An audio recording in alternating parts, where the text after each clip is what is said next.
자, 저희 수업하도록 합시다. 이제 제3절 증여세법 가서 정리를 좀 할게요. 문제들은 뭐 거의 다 풀어드리고 있는데, 증여세법 가서 정리를 좀 해요. 상속세하고 증여세는 서로 연결되어 있다 그랬죠. 그래서 이쪽은 기출 문제들을 주로 중심으로 놔뒀고요.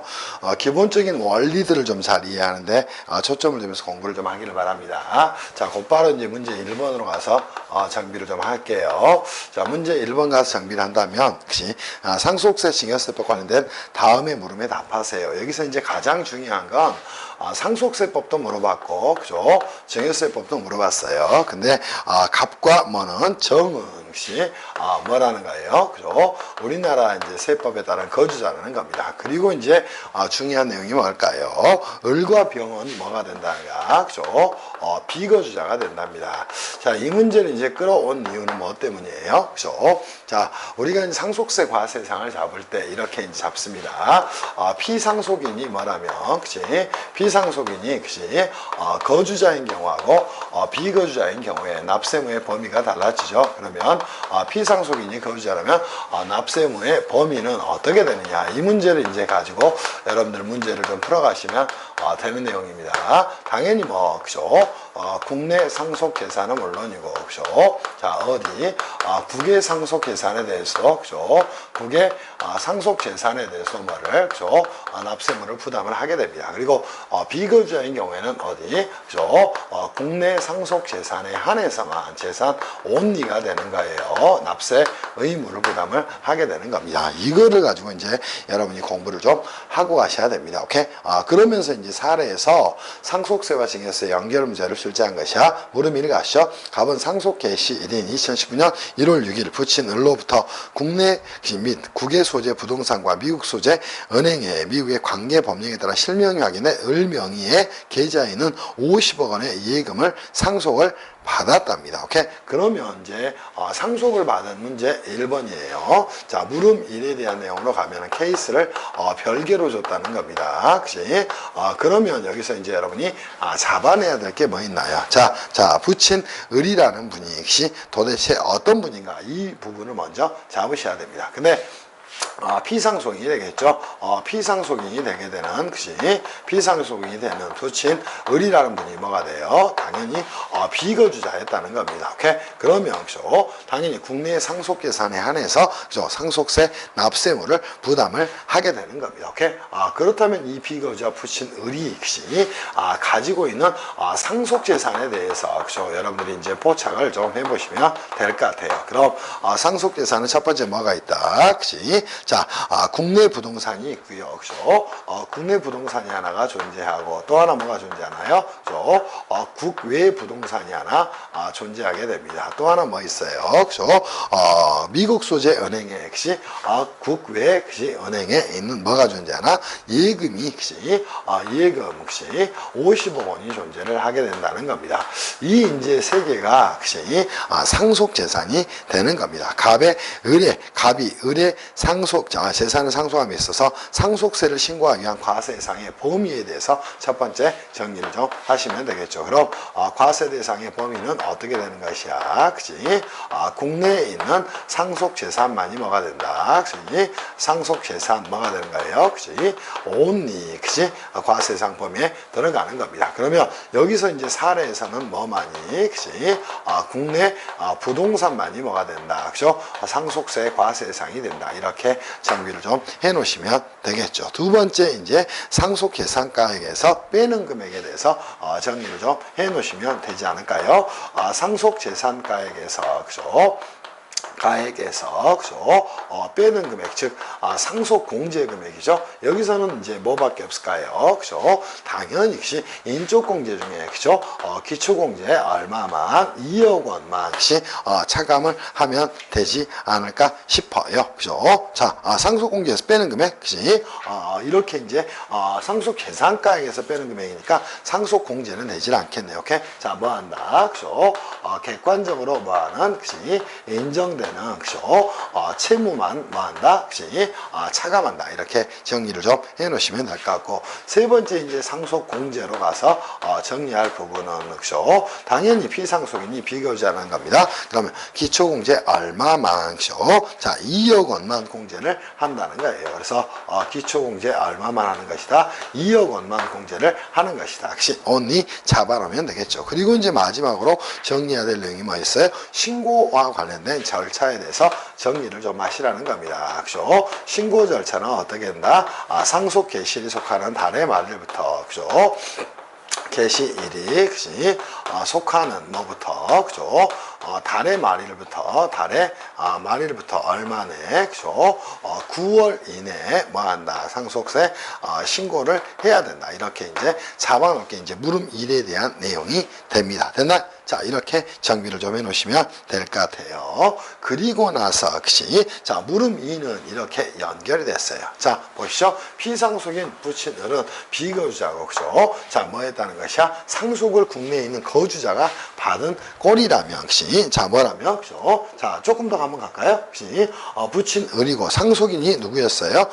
갑이었네요. 그러면, 그죠? 사례에서는 뭐다? 그치? 국내 상속 재산뿐만 아니라 제가 실수했네. 그치? 뿐만 아니라 혹시 국내 상속 재산뿐만 아니라 뭐 혹시 국외의 모든 뭐에 대해서 상속 재산에 대해서 상속세 납세물을 제한다. 이유는 왜 그래요? 자, 피상속인은 뭐가 되지만 그치? 그죠? 제가 뭐 하고 있지? 그치? 맞네. 그치? 왜 이러지? 국내 상속 재산 only가 되겠죠. 그죠? 가끔 이렇게 이제 헷갈릴 때가 있어요. 그래서 이렇게 정비를 좀 해놓으시면 될 것 같아요. 자, 물은 위로 가서 이제 정비할 부분이 있다면 그죠? 한번 가서 정리합시다. 갑은 아들 병에게 뭐 했다는 거예요? 그죠? 갑의 국외부동산과 국외이해금을 증여했답니다. 오케이? 또 병이 거주하는 국가에서 이에 대해서 병에게 증여세를 부과했답니다. 병이라는 자가 국내에서 뭐하기 위한 증여세를 신고하기 위한 과세상 범위에 대해서 정리합시다. 그럼 여기서 이제 가장 중요한 건 뭐예요? 병은 그죠?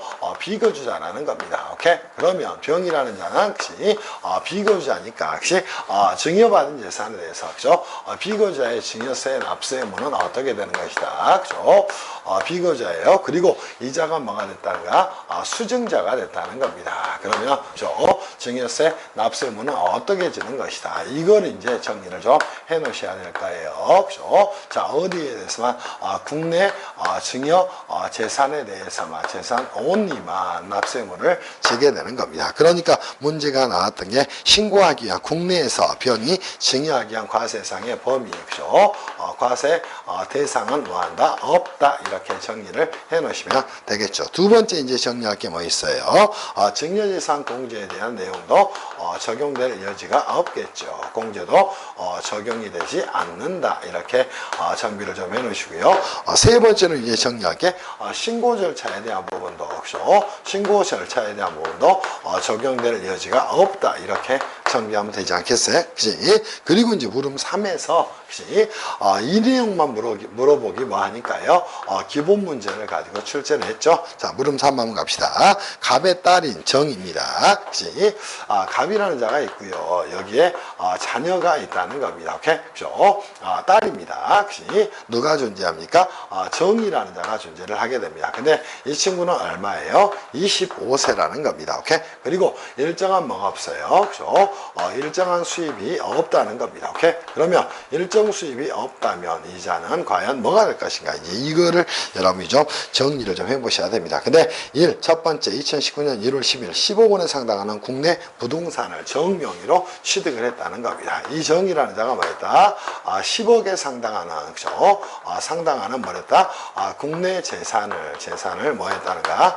취득을 했다는 겁니다. 첫 번째 이제 케이스가 되겠죠. 두 번째 같은 해 2월 3일에는 국내 소재 은행으로부터 정의 차입한 5억 원을 혹시 자 5억 원을 뭐 했어요? 그죠?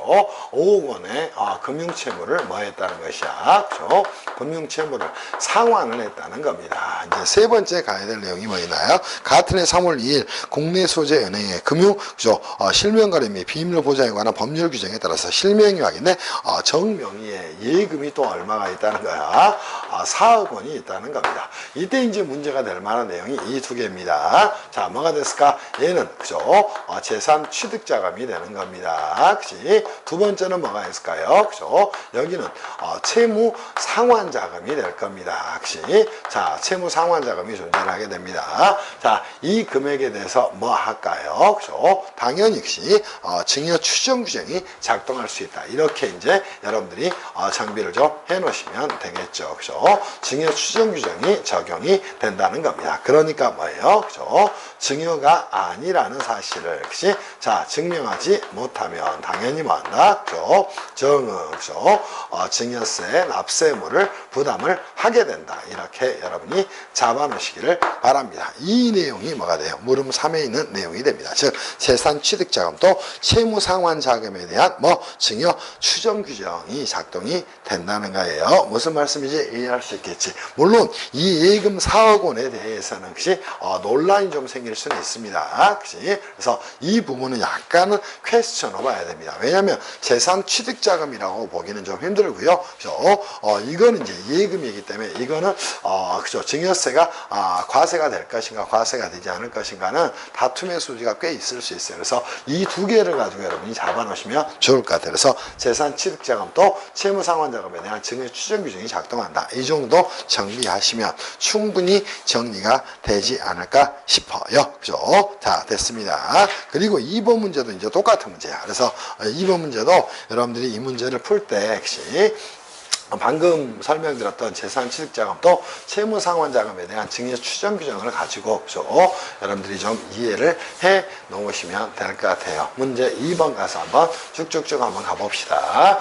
자, 문제 2번 가서 정리를 좀 해보도록 하시죠. 자, 가봅시다.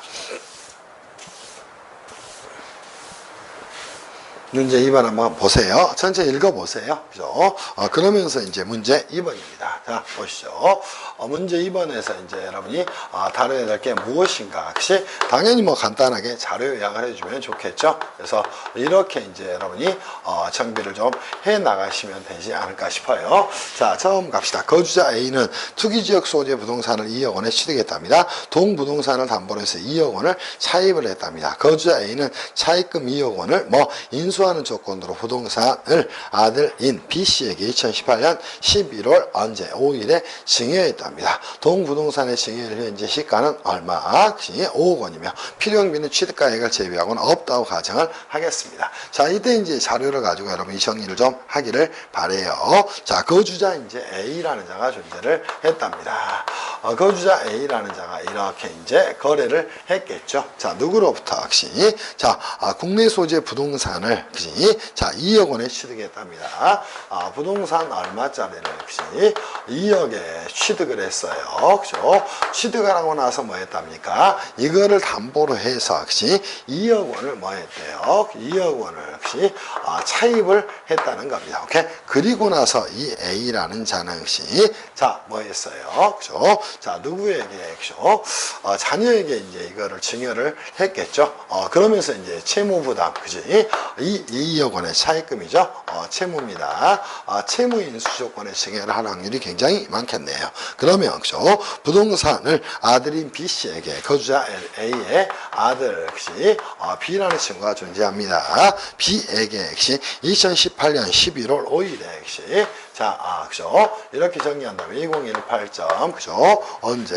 11.5에 뭐 했다는가? 그죠? 이렇게 증여를 했다는 겁니다. 근데 이 증여가 뭐였어요? 순수한 증여가 아니라, 그치? 이 채무 인수 조건에 증여했다는 겁니다. 즉, 채무 인수 조건에 증여했다는 거예요. 자, 이거를 뭐라고 이야기를 한다? 그죠? 부담부 증여라고 이야기를 하게 됩니다. 그치? 이게 뭐가 되는가? 부담부, 그죠? 증여가 되는 겁니다. 여기에 대해서 이제 여러분들하고 정비를 좀 해가면서 혹시 정리를 좀 하면 될 것 같아요. 그죠?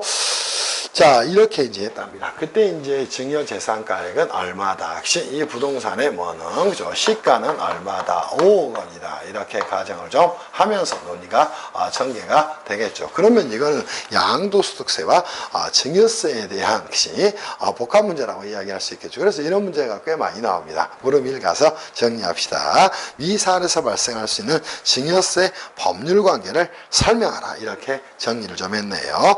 단 담보대출을 받은 2억 원은 B가 인수했으며 이 사실은 은행의 동의와 증명에 의해서 그죠? 확인이 되는 것으로 가정한다. 오케이? 자, 여기서 물음 1에서는 이제 여러분한테 그죠? 정비해야 될 내용이 뭐가 될까요? 그죠? 자, 이 사례에서 그죠? 자, 뭐에 대해서 물어본가? 증여세 법률 관계에 대해서 물어본 겁니다. 오케이? 그러면 첫 번째 여러분이 정리할 게 뭐다? 당연히 증여재산가액은 어떻게 되는 것이다. 이렇게 잡아가면 되겠죠. 그죠? 증여재산가액은 어떻게 되는 것이다. 첫 번째 자, 5억에서 그죠? 인수채무 2억을 차감을 하고 나면은 그죠? 재산가액이 될 겁니다. 그리고 두 번째 이제 정리할 게 뭐 있어요? 그죠? 공제액이 존재를 하게 될 겁니다. 어떻게 정리가 될까요? 미성년자라고 이야기를 하지 않았으니까 5천만 원을 공제를 하면 되지 않을까요? 그죠? 그러면 그리고 나서 이제 결론적으로 증여세 법률 관계에 대한 문제를 여러분이 정리를 좀 해 놓으시기를 바랍니다. 증여세 법률 관계에 대해서 당연히 그죠? 수증자 누구는 이렇게 정리하면 되겠죠? 자, 수증자인 누구는 그죠? 아들 B는 그죠? 자, 얼마? 그죠? 증여세 과세가액 그죠? 증여재산가액 얼마에서 가액 3억 원에서 증여재산가액에서 뭐를 그죠? 증여공제액을 공제액을 차감한 가액에 대해서 그죠? 차감한 가액을 뭐로 해서 그죠? 과세 표준으로 하여 과세 표준으로 하여 뭐한다 그죠? 증여세 신고 납부 의무를 그죠? 신고 납부 의무를 부담을 한다. 이렇게 정리를 해 놓으면 되겠죠. 또는 증여세 납세물을 부담한다. 이 정도 여러분이 정리를 좀 해 놓으면 되지 않을까요? 이게 이제 여러분이 정리를 해 놓으시면 될 내용이라는 겁니다. 그리고 뭐한다? 이 신고 납부의 시기까지 써주면 되겠죠. 오케이? 증여일이 속하는 달의 만일부터 얼마내 그죠? 만일부터 얼마내 3개월 이내에 그죠? 신고 납부를 해야 한다. 이렇게 이제 글을 써가면 충분히 정리가 될 수 있겠네요. 자, 두 번째 위사례에서 발생할 수 있는 양도소득세 법률 관계에 대해서 정리를 하라. 이렇게 정리했어요. 그러면 그죠? 물음 2에서는 뭐를 정리하라고 이야기했어? 그죠? 양도소득세 법률 관계에 대해서 정리를 좀 하라고 이야기를 했습니다. 그러면 이제 여러분이 정리를 좀 해놓으면 되겠죠. 첫 번째, 양소득세 과세 예상이 되나요? 그죠? 첫 번째, 양도, 그죠? 자, 소득은 양도소득 금액은 어떻게 될 것인가 이렇게 정비를 해 놓으면 되겠죠. 자, 채무인수액이 뭐가 됩니까? 당연히 양도가액이 되는 겁니다. 그러면 그죠? 양도소득세 산출세액을 계산을 해야 되나요? 꼭 그러지는 않을 것 같은데 그러면 자, 첫 번째 그죠? 자, 양도가액은 어떻게 됩니까? 양도가액 그죠? 가액 정리합시다. 양도가액은 채무 인수분이 되니까 얼마가 됐을까요? 그죠? 인수분 2억이 됐을 겁니다. 그리고 나서 이제 여러분이 정리할 내용이 있죠. 그죠? 자, 그 중에 자, 얼마가 채무 인수 부분이 있으니까 2억 곱하기 5분의 2인가요? 그럼 80%가 되나요? 얼마? 취득가액은 얼마가 될까요? 취득가액은 자, 얼마가 될까? 그죠? 당연히 그죠? 2억 곱하기 5분의 2억이 되니까 8천만 원이 되지 않겠어요? 그죠? 그러면 당연히 세 번째 그죠? 양도 그치? 소득은 얼마가 됩니까? 양도소득은, 그치? 자, 1.2억 원이 될 겁니다. 여기서 뭐, 기본공제 등을 차감한 가액에 대해서 누가, 그치? 자, 거주자 누가요? 그죠? A가, 그치? 자, 뭐라 한다? 양도 소득세 납세의무를 진다. 이렇게 정리를 좀 해놓으면 되겠네요. 그죠? 이게 이제 여러분이 보셔야 될 핵심적 사항이 되는 겁니다. 무슨 말씀인지 이해할 수 있겠지. 자, 그러면서 이제 물음 3을 또 각도를 바꿔서 물어봤어요. 문제 어렵나요? 전혀 어렵지 않아요. 그럼 물음 3 가서 정리합시다. B씨가 미성년자고 소득이 없다면 발생할 수 있는 증여세, 조세, 법률 관계에 대해서 설명을 좀 하라는 겁니다. 그치? 자, 이때 이제 뭐가 됩니까? 그치? 기본적으로, 그죠? 자, 뭐가 있을까? 그치? 그죠? 재산 취득자금 또 채무 상환자금에 대한 증여 추정 규정이 작동될 수 있을 거예요. 무슨 말씀인지 이해할 수 있겠죠? 그죠? 거기에 대해서 이제 여러분들이 장비를 좀 해놓으셔야 됩니다. 그러면 여기서 발생할 수 있는 발생 가능한 뭐가 됩니까? 가능한 법률, 증여세법의 규정에 대해서 관련 규정을 좀 검토해봐도 되겠죠? 규정은 뭐가 된다? 검토를 한다면, 그죠? 재산 취득자금이나 또는 뭐에 대한 취득자금이나 채무 상환자금에 대한 채무 상환자금에 대한 상환 뭐에 대한 자금에 대한 뭐가 증여 추정 규정이 작동할 수 있다. 이렇게 정리를 좀 해놓으시면 될 것 같아요. 그래서 사례에 대해서 두 번째 이제 적용을 해본다면 어디 이 2억 채무 인수분에 대해서는 뭐한다. 자, 채무 상환에 대한 내역을 증명하지 못한다면 자, 뭐하게 된다. 그죠? 채무 인수분 2억에 대해서 그죠? 채무 인수분 자, 얼마에 대해서 2억에 대해서 만약 뭐가 이루어졌다면 상환이 이루어졌고요. 또 하나 이 채무 인수분에 대해서 자, 뭐가 없다면 변제 능력이 없다는 거예요. 오케이? 이때는 뭐가 돼요? 그죠? 증여 추정 규정이 작동을 해서 자, 뭐하지 못하면 반대 증거를 제시하지 못하면 뭐한다? 5억 전액이 뭐가 됩니까? 5억 전액이 증여세 과세 대상이 된다. 이렇게 이제 글을 잡아놓으시기를 바랍니다. 이게 이제 여러분이 보셔야 될 내용이라는 거예요. 그래서 알고 나면은 굉장히 이제 수월하게 정리할 수 있을 거예요. 그죠? 그리고 B씨가 부동산을 2019년 1월 11일에 다른 사람에게 양도할 경우에 발생할 수 있는 법률관계 문제를 좀 따져보라. 이렇게 이야기를 했네요. 그죠? 자, 물음 4에 대해서 여러분이 이제 정리할 수 있는 법률관계 문제는 두 가지가 있을 거예요. 첫 번째 뭐가 됩니까?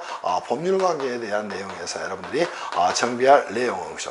첫 번째가 뭐가 있고 증여재산에 대한 이월과세 규정이 적용될 수 있을 거예요. 그죠? 증여재산에 대한 이월과세 규정이 적용될 수 있을 것이고 또 하나 이제 규정이 적용될 수 있는 게 증여 후 그죠? 자, 양도행위에 부인 규정이 적용될 수 있을 겁니다. 오케이? 다만 먼저 이제 제가 볼 때는 이 증여재산에 대한 이월과세 규정이 적용돼야 될 것으로 봅니다. 왜냐하면 배우자 또는 직계 좀비 속간 자, 뭐에 대한 양도 후에 해당 자산을 증여 후에 해당 자산을 뭐한 경우에 양도한 경우에 5년 이내에 양도를 했다는 거예요. 그럼 증여재산에 대한 이월과세가 뭐예요? 오케이? 자, 배우자 또는 직계 좀비 속간 전비 속간 자, 뭐해? 양도 그죠?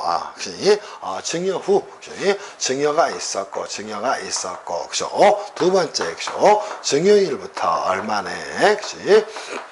5년 이내에 뭐가 있었답니까? 그죠? 해당 자산에 대한 양도가 있었고, 그죠? 대상 자산은 뭐가 돼요? 토지 또 건축물, 또, 그죠? 특정 시설물 이용권이었다는 겁니다. 시설물 이용권이었다는 거예요. 그죠? 자, 이 경우에는 뭐 한다? 해당 자산의 취득가액은, 이거는 양도세 가서 정리하면 되겠죠? 취득가액은 뭐, 수증자가 취득한 가액, 저 5억 원이 되지 않는 것이고, 당초, 그죠? 증여자의 뭐로, 그죠? 취득가액을 가지고 다루겠다. 그치? 이게 이제 증여사는 이율 과세예요. 오히려 이제 이쪽 규정을 답으로 써주는 게 훨씬 더 맞지 않을까 싶어요. 그죠? 그래서 물음사에 대한 해답은 이 두 개로 여러분들이 가져가는데 이쪽으로 초점을 좀 두세요. 그래서 해답을 조금 수정을 해서 가는 게 조금 더 맞지 않을까 싶어요. 오케이? 자, 증여 양도행위의 부위는 똑같죠? 그죠? 자, 뭐가 일어났어요? 그죠? 첫 번째, 배우자, 그치? 또는, 그치? 직계 좀비 속한 증여가 있었습니다. 오케이? 그지? 아니죠? 그죠? 자, 특수관계인에게 뭐 했어요? 그죠? 특수관계인에게 뭐 했다는 거예요? 그죠? 증여를 했다는 겁니다. 오케이? 그리고 증여일부터 얼마 내? 증여일부터 얼마 내? 5년 이내에 양도가 있었다는 거예요. 그죠? 그죠? 양도가 있었다는 겁니다. 그때 이제 문제가 되는 게 뭐가 될까? 오케이? 자, 증여세와 양도세를 합한 금액이 직접 양도한 것으로 보는 것이, 자, 뭐를? 양도소득세를, 것이, 양도소득세 미달한 경우에는 뭐 한다? 부당행계산 부인규정이 작동된다. 이렇게 정리하는데, 오히려 이쪽 법률관계에서는 이쪽을 좀 더 보는 게 맞지 않을까 싶어요. 그렇게 정비를 좀 하시라 말씀을 좀 드립니다. 그래서 제가 볼 때는 이 증여예산에 대한 이율과세를 더 보는 게 맞을 것 같아요. 가끔 이제 저희 상담실에 이런 부분들을 이제 질문하는 분들이 계시는데 이렇게 정비를 해 놓으시기를 바랍니다. 그 정도 정비할게요. 이제는 어디 갈까? 문제 3번으로 가서 여러분하고 정비를 좀 하겠습니다. 자, 많이들 이제 문제 풀어보니까 프레임이 탁탁 나오죠? 그래서 자꾸 이렇게 이제 공부를 좀 해 가셔야 돼요. 그죠? 그러면 아마 세법학이 여러분을 괴롭힐 일은 없을 거예요. 그렇게 공부를 하시라 이렇게 말씀을 좀 드립니다. 자, 가서 정비를 좀 해보도록 합시다. 자, 문제 이제 3번 가서 정리할게요. 자, 이 부분은 제가 이제 조금 더, 그죠? 문제 3번 2010년도에 이제 나온 내용인데요. 그치. 명의신탁계산에 대한 증여의제 문제를 가지고 출제를 할 만한 내용인데, 올해 이제 출제할 확률이 많아요. 답지에 조금 수정이 좀 돼야 될 것 같긴 해요. 그래서 문제 3번 부분 가서 정리를 하겠습니다. 그치? 문제 3번 가서 정리할게요. 자, 자료 한번 요약해 봅시다. 사례입니다. 갑은 2017년 10월 28일 국내 소재 상가 건물을 취득했답니다. 같은 해 11월 15일 을 명의로 등기를 했답니다. 자, 보시면 그죠? 자, 갑이라는 자가 존재했어요. 근데 이 자가 뭐 했대요? 상가를 취득을 했답니다. 오케이? 근데 이제 명의는 혹시 누구로? 자, 을 명의로, 그죠? 을 명의로 뭐 했다는가? 혹시 등기를 했다는 겁니다. 그러면 실제 소유권자는 누굽니까? 갑입니다. 그러니까 이 자가 뭐가 돼요? 명의 신탁자가 될 겁니다. 그리고 을이라는 자는 뭐가 돼요? 그죠? 자, 명의 수탁자가 될 겁니다. 즉, 명의 신탁 재산에 대한 증여 의제 문제를 가지고 출제를 했어요. 이 부분이 이제 개정이 됐죠. 그래서 수정해서 좀, 그죠? 정비를 좀 해놓으셔야 됩니다. 또한 갑은 같은 해 11월 18일 국내 소재 역시 비상장 법인인 A법인의 발행총수 만주를 병으로부터 5억 원에 취득하고요. 주주명부 등에 뭐라 하지 않고 있대요? 명의계산을 하지 않고 있답니다. 오케이? 그치? 자, 뭐랬어? 갑은 또 하나 이제 뭐랬어? 상가만 취득한 게 아니라 이게 이제 한 건이 되는 것이고요. 그죠? 자, 뭐를 취득했어요? 또 취득한 게, 그죠? 주식을, 그지? 취득을 했다는 겁니다. 근데 뭘 하지 않고 있대요? 그죠? 명의계사를 하지 않고 있다는 겁니다. 예? 그러니까 당연히 명의계사하지 않고 있는 상태가 되니까, 그죠? 병의 이름으로 여전히 뭐예요? 주주명부에는, 그죠? 주주명부상 주주는 여전히 누구로 나와 있어? 이렇게 이제 병으로 나와 있을 겁니다. 여기에 대한 이제 문제를 여러분이 정리하셔야 돼. 그럼 이때는 이제 병이라는 자가 뭐가 될 수 있을까요? 명의 수탁자가 될 수 있다는 거예요. 이 문제를 가지고 여러분들 한번 문제를 풀어보기를 바랍니다. 자, 2019년도에 이제 세법이 개정되면서, 그치, 여기에 대한 문제들 한번 여러분이 안고 가세요. 위 사례에서 갑, 을, 병에 대한 증여세, 과세 문제를 각각 설명하라. 이렇게 이야기를 했습니다. 자, 첫 번째 그러면 케이스, 물음 1로 갑시다. 자, 물음 1에서 여러분이 정비할 부분은 뭐가 된다? 자, 물음 1에 대해서, 그죠? 갑과, 그치? 갑과 누구? 그죠? 을 사이에 뭐가, 그죠? 증여세, 과세 문제가 하나 생겨날 겁니다. 그지? 과세 문제가 생겨날 거예요. 그죠? 자, 이거는 이제 어떤 내용이 됩니까? 오케이? 자, 상가 건물이 됩니다. 됐어요? 그죠? 상가 건물이 되니까, 그치? 자, 원래는 이 사이에 이제 나타날 수 있는, 과세 문제는, 그치? 자, 뭐가 될까요? 그죠? 자, 우리 상속세 증여세법에 있는 명의신탁 재산에 대한, 그치? 재산에 대한 뭐가 있을까?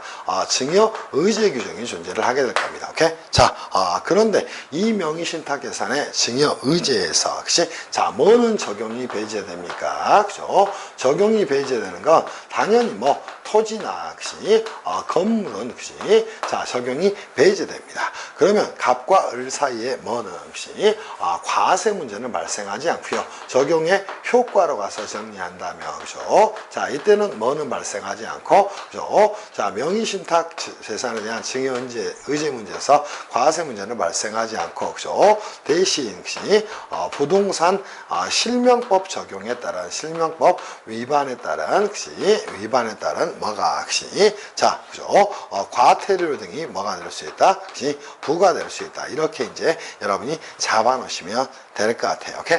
무슨 말씀인지 이해할 수 있겠지.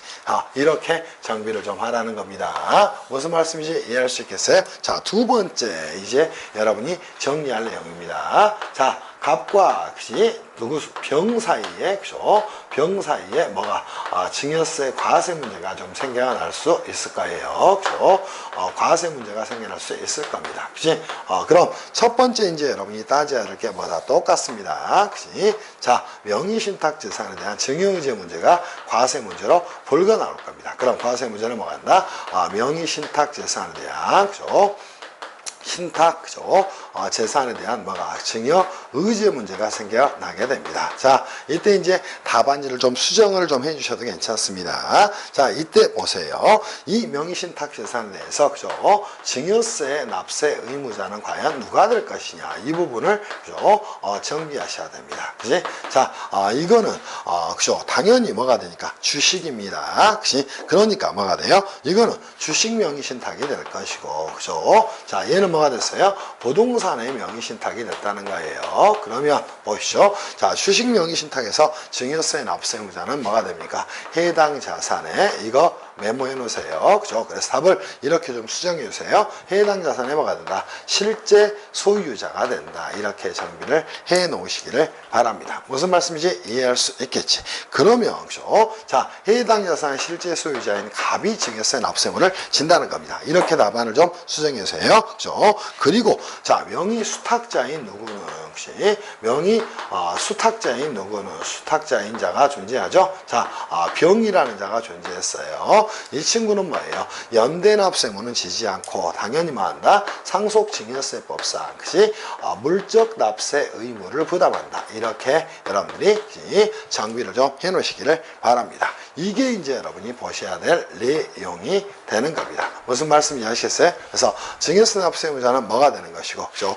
해당 자산의 실제 소유자가 되는 것이고, 당연히 명의신탁재산에 대한 증여의제 규정이 적용되는데, 색깔 넣어놓은 213페이지에 연대납세 의무는 이제는 뭐가 되지 않아요? 적용되지 않는다는 겁니다. 그래서 이 연대납세 의무는 적용되지 않는다. 이렇게 수정을 좀 해주시고요. 그죠? 대신 수탁자 병이라는 자는 뭐 한다? 물적 납세 의무를 진다. 이렇게 정리를 해 놓으시기를 바랍니다. 이해할 수 있겠죠? 자, 그리고 물음 2로 가서 이제 정비를 좀 할게요. 자, 물음 2에서는 혹시 여기에 대한 사례 문제를 갖고 갑시다. 위 사례에서 갑과 합의하에 병이 2018년, 그죠? 19년이라고 표현하는 게 2018년 맞네요. 그치? 1월 5일 갑에게 매도한, 그치? 위 A 법인에, 그치? 자, 뭐에 대해서, 그죠? 그죠? A법인의 주식을 제3자인 정에게 매각했고, 매각 대금을 갑에게 지체 없이 반환을 했답니다. 자, 병에 대한 증여세 과세 문제가 생겨날 것인가? 거기에 대한 논거를 제시를 하자는 겁니다. 자, 누구? 자, 병명의로 돼 있던 걸, 혹시, 자, 보세요. 언제 취득했나요? 그죠? 자, 11월 18일에 취득을 했고요. 자, 보세요. 자, 언제 취득했어? 그러면, 그죠? 주식의 취득 시기가 시기가 2021 7.11.18일에 취득을 했다는 겁니다. 오케이? 그리고 뭘 했어요? 그죠? 자, 2018년 1월 5일에, 그치? 자, 그죠? 이 주식의 양도 시기가 언제가 됩니까? 그치? 2021 8점, 언제? 그죠? 1월 5일에 1.5에 뭐가 이루어졌답니까? 매도가 이루어졌답니다. 오케이? 그치? 그리고 매도가 이루어진 후에 누구는, 그죠? 병이라는 친구는, 그치?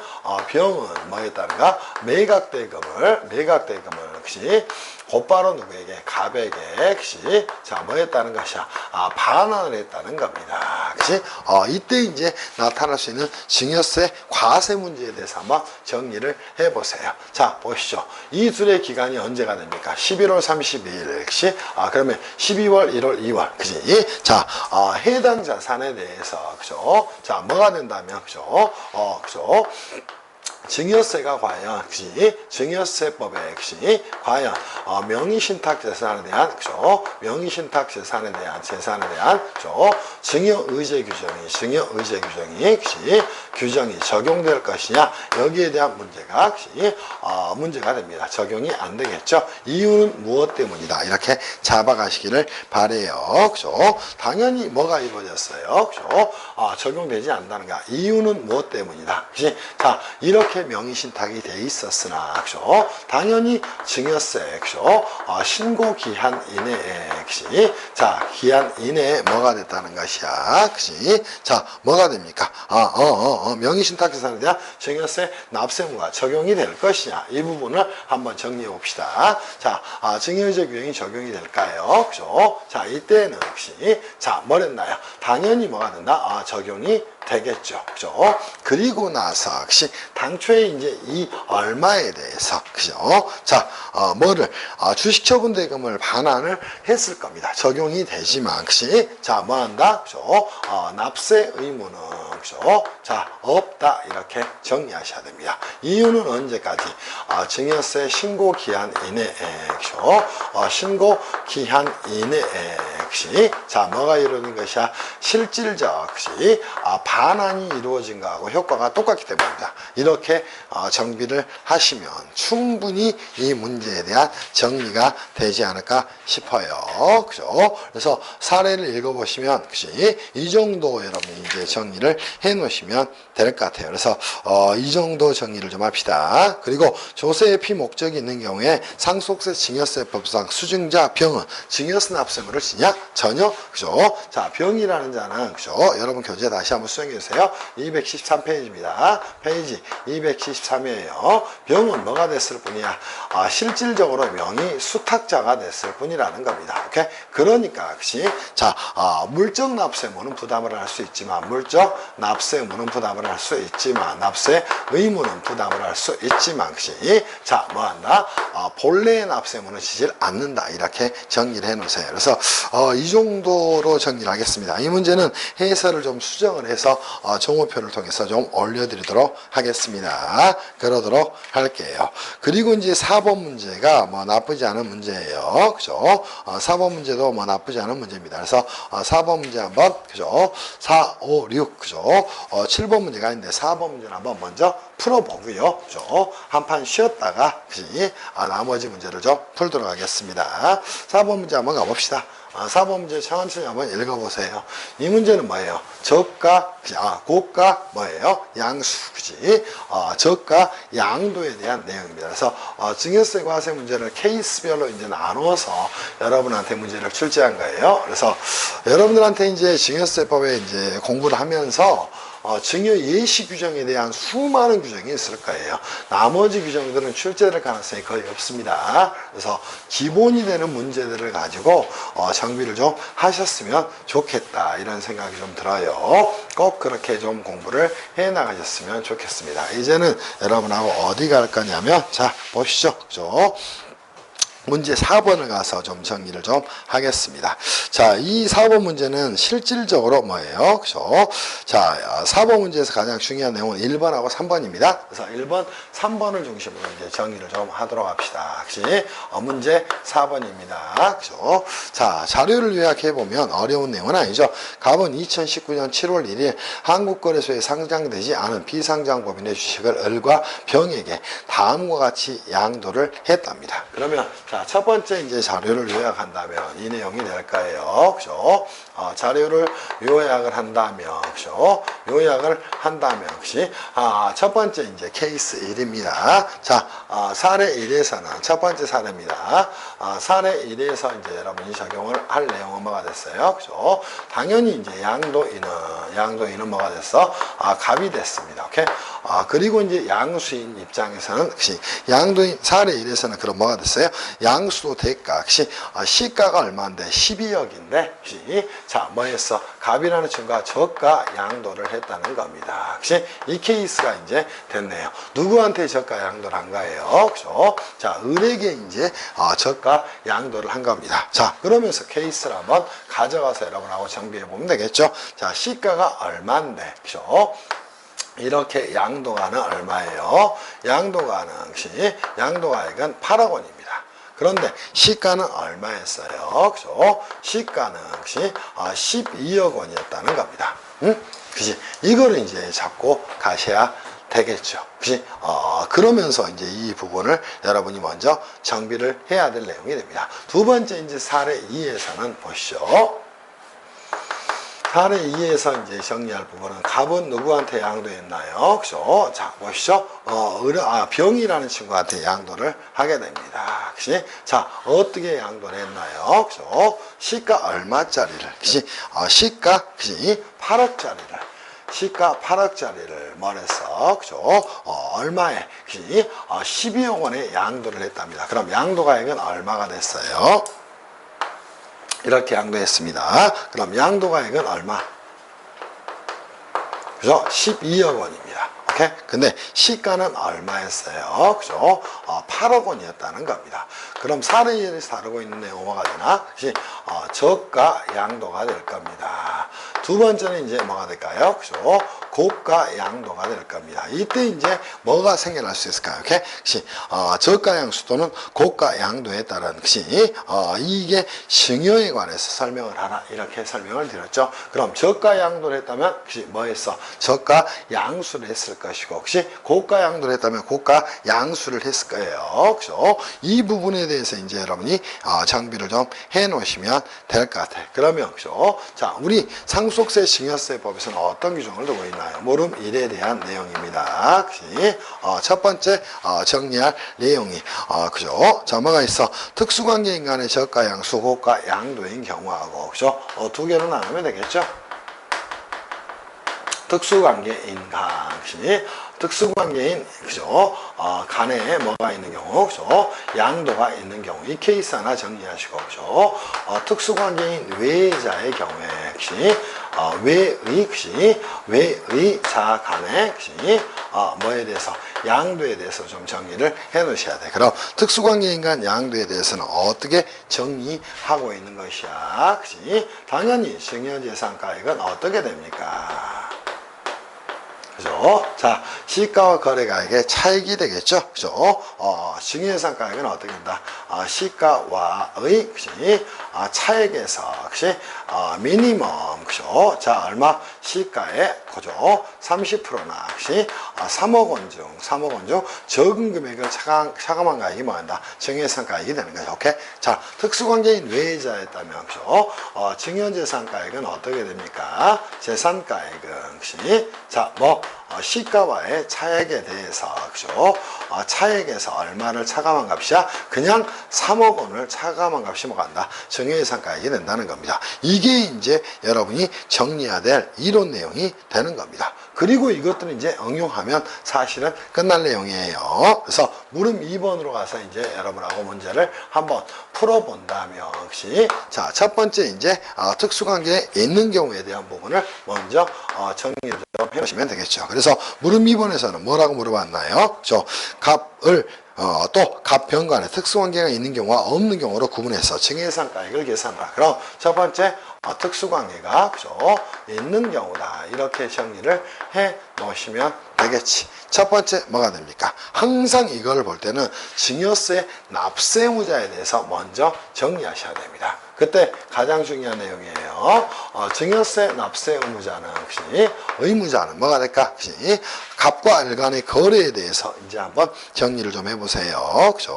또 갑과 변 간의 거래에 대해서 여러분들이 이제 정비를 해놓으시면 되겠죠. 케이스는 하나만 가져가서 좀 정리합시다. 증여세 납세 의무자는 혹시 자, 첫 번째 뭐가 됐어요? 자, 보시죠.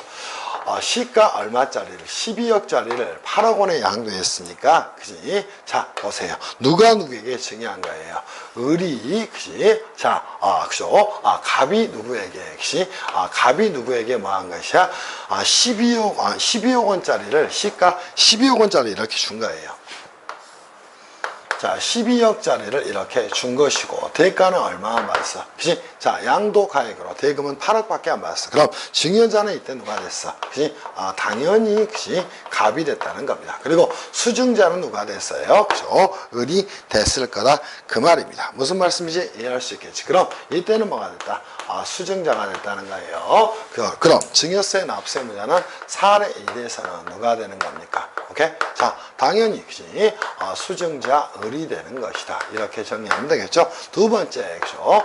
증여재산가액은 어떻게 될 것인가? 그치? 자, 보세요. 자, 얼마하고 시가의 30%하고, 그죠? 자, 3억 원 중 적은 금액이 됐으니까 시가의 30%는 3.6억 아니에요? 그러면 자, 시가와 거래가액 차익이 되니까 4억 마이너스 3억은 뭐가 된다? 1억이 된다. 이렇게 계산해 놓으면 되겠죠. 됐나요? 자, 두 번째 이제 사례 1에 대한 내용이에요. 사례 1에서 이렇게 정리를 좀 해 놓으시면 될 것 같아. 그치? 그래서 증여세 납세의무자는 수증자 누가 됐다. 이렇게 정리합시다. 특수관계가 있는 경우 첫 번째 사례 1에서 정리할 부분입니다. 자, 첫 번째 증여세 납세의무자는 누가 된다. 그죠? 납세의무자는 누가 됐어요? 을이 됐죠? 그죠? 그리고 두 번째 증여예산가액은 어떻게 됐다는 것이야? 그죠? 당연히, 그지? 4억 마이너스 3억은, 그지? 1억이 됐다. 이렇게 이제 정비를 해 놓으시면 되겠죠. 두 번째, 이제 갑과 변 간의 거래에 대해서 사례 2에 대한 역시 내용을 좀 정리를 해 놓으시면 되겠죠. 그럼 갑과 변 간의 거래에서 양도가액이 얼마예요? 시가 8억 원짜리를 이렇게 넘기면서 돈을 이렇게 줬다는 거예요. 그러면 당연히 이때는 수증자가 누가 됐습니까? 역시 갑이 됐다는 겁니다. 무슨 말씀인지 이해할 수 있겠지. 그치? 충분히 정비할 수 있을 겁니다. 그치? 이렇게 정비를 하고 가시라고. 그죠?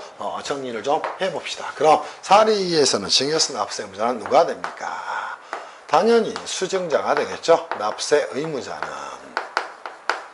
이때는 수증자가 뭐가 됐다? 갑이 됐다. 오케이? 자, 두 번째 증여재산가액은 어떻게 되는 것이다. 생각해 보세요. 자, 4억에서 시가의 30% 얼마? 8, 3, 24 맞죠? 그죠? 또 3억 원 중 적은 금액이 되니까 2.4억을 이렇게 차감하면 되겠네. 1.6억이 뭐가 됐다? 그죠? 증여예산가액이 됐다. 이렇게 정리를 해 놓기를 바랍니다. 두 번째, 그죠?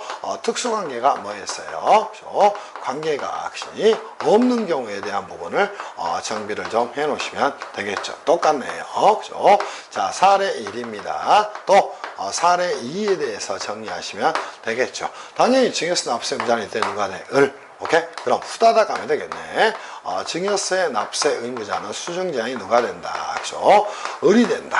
당연히 4억에 3억 빼니까 증여예산가액은 얼마가 됐다? 1억이 됐다. 이렇게 정비를 해 놓으시기를 바랍니다. 자, 사례 2에서는 혹시 증여세 납세 의무자가 바뀌겠죠? 이때는 증여세 납세 의무자가 당연히 수증자가 누가 됐어요. 그죠? 수증자가 그죠?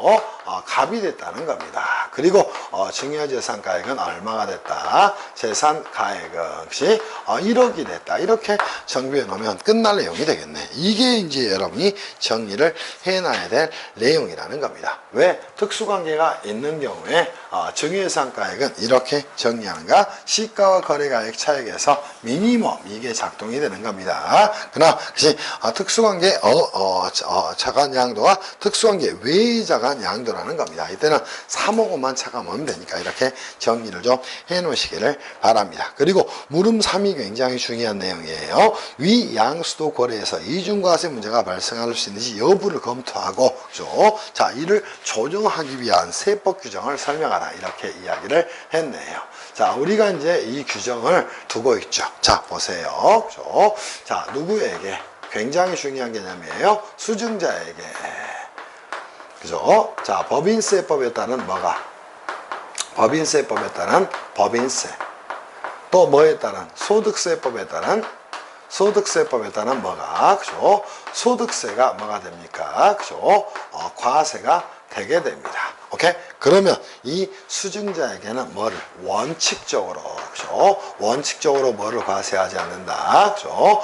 증여세를 과세하지 않는다는 겁니다. 오케이? 자, 왜? 이때 과세가 이루어졌기 때문에 또 수증자라는 한 당사자에게 뭐까지 과세가 된다면 증여세까지 과세가 된다면 이중과세가 되기 때문에 오케이? 이게 뭐가 되는 거예요? 그죠? 이중과세 조정을 위한 장치가 되는 것이다. 그죠? 이중과세 뭐를 위한 조정을 위한 장치가 되는 것이다. 이렇게 정비를 해 놓으시기를 바랍니다. 무슨 말씀인지 이해할 수 있겠지. 이 정도 정리했다면 충분히 정리할 수 있을 거예요. 4번 문제는 언제인지 간단하게 출제할 수 있는 내용이니까 그치? 그 부분에 대해서 좀 잘 정비를 해 놓으시기를 바랍니다. 무슨 말씀인지 이해할 수 있겠어요? 그렇게 정비를 좀 해 놓으세요. 그죠? 그렇게 정비를 좀 하시기를 바랍니다. 그리고 이제 5, 6, 7번 문제를 좀 가서 정리하고요. 그죠? 여러분들하고 이제 상속세, 증여세법에 대한 문제를 좀 정비를 할게요. 5번 문제도 그죠? 약간의 뭐 해설이 좀 수정이 돼야 될 부분이 아닐까 싶은데 다시 한번 정비를 통해서 이 부분 정리를 해드리겠습니다. 잠시 쉬었다 할게요.